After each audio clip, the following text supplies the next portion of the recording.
We want to bring in News Center Maine's Jack Mulmet, who we've been talking to throughout the evening. He's been outside of Central Maine Medical Center, where all of those families have friends, loved ones come together to try and make sense of what happened, track down their loved ones. And Jack, I think you spoke to a local city councilor about what's happening there.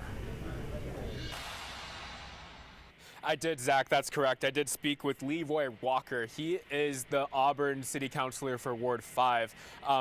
As we were standing here over the past few hours, it's been relatively quiet, but he pulled in his car, just walked into the hospital, walked right out, came up to us, says that his son is actually the manager at the bar in Lewiston, Schemengees, and he said that he hasn't heard from his son since the shooting took place. He said he's called around to various hospitals and still has not heard from his son. All of the hospitals in the area have said that they have not heard of him at all either. So we had a conversation, as many of the families here at Central Maine Medical Center have been really telling me all this time, is that they really just don't have answers about how their loved one is doing. But in speaking with Leroy, the city council for Ward 5, you know, he's confused, he's frustrated, just like many of the parents that we've been talking with as well. We did get a chance to speak with him, and he kind of talks about how some of it's really setting in on him, that there's a possibility that his son may be dead.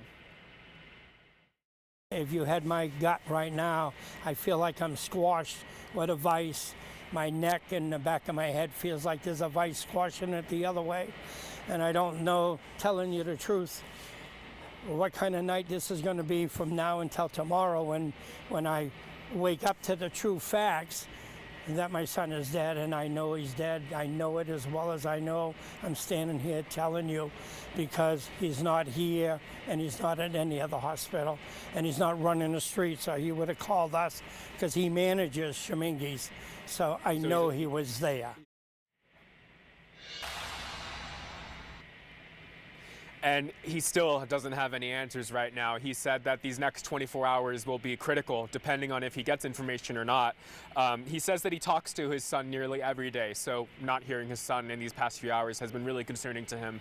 So he's also in contact with his son's wife and their family as well. Says that they actually just remodeled their home, and says it's going to be a really rough next few days, unpacking a lot of what's happened here. Now, if you look to my left here, you could see that this is the entrance to Central Maine Medical Center, and where those guards are standing right there, that is where the families were earlier today, offering up information about their loved ones to the hospital so they could keep tabs and find out more information on if their loved one who was potentially impacted by this mass shooting has been staying here.